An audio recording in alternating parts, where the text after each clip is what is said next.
마태복음 27장 32절 말씀. 그들은 나가다가 시몬이라는 구레네 사람을 만나서 강제로 예수의 십자가를 지고 가게 하였다.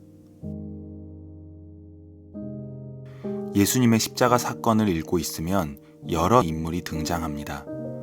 예수님을 배신한 베드로, 예수님을 팔아넘긴 가룟 유다, 안나스와 가야바, 본디오 빌라도, 그리고 예수 바라바. 예수님의 십자가 사건에 이렇게 여러 사람의 이름이 등장하는 이유는 이 십자가 사건이 역사적인 사건이었음을 강조하고 있는 것입니다. 예수님께서 십자가를 지셨다는 이야기는 누군가가 지어낸 신화와 같은 이야기가 아닙니다. 2000년 전 예루살렘에서 실제로 일어났던 역사적인 사건입니다. 오늘 본문에는 또 한 명의 이름이 나옵니다. 바로 구레네 사람 시몬이라는 이름입니다. 구레네 사람 시몬이 예루살렘에서 우연히 예수님께서 십자가를 지고 걸어가는 곳을 지나가고 있었고, 로마 군인들은 이 구레네 사람에게 억지로 예수님의 십자가를 지게 했습니다. 예수님께서는 피를 너무 많이 흘려 사형 집행장까지 십자가를 들고 가실 수 없었기 때문입니다. 구레네라는 곳은 오늘날의 북아프리카 리비아입니다. 시몬은 리비아 지역에 살던 유대인이었습니다. 그는 유월절에 맞춰 예루살렘의 성전에 제물을 드리기 위해 순례를 온 인물로 보입니다. 마가복음 11장을 보면 시몬을 알렉산더와 루포의 아버지라고 소개하고 있습니다. 그리고 성경에는 이 구레네 사람 시몬에 대해서 더 이상의 소개나 설명이 나오지 않습니다. 이처럼 복음서에 알렉산더와 루포의 아버지 시몬에 대한 설명이 전혀 나오지 않는 것은 무엇을 의미하는 것일까요?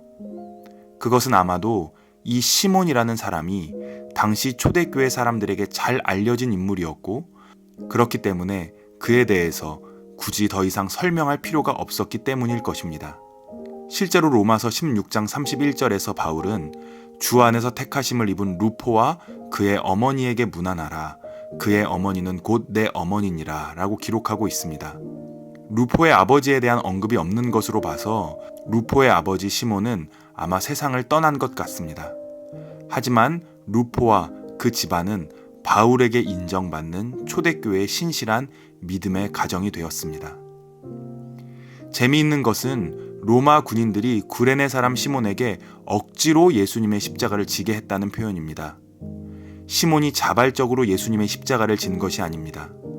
그는 길을 지나가다가 우연히 십자가를 지고 가는 예수님을 만나게 되었고, 로마 군인들의 요구에 어쩔 수 없이 십자가를 지게 되었습니다. 무거운 십자가를 지고 예루살렘의 좁은 길을 걸어가는 일은 결코 쉬운 일이 아니었을 것입니다. 시몬의 마음에 불평하는 마음이 왜 없었겠습니까?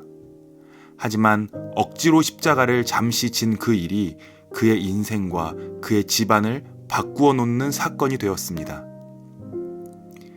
그 사건을 통해 시몬은 예수님을 만났고 예수님을 믿게 되었으며 그의 온 집안이 구원을 받게 된 것입니다.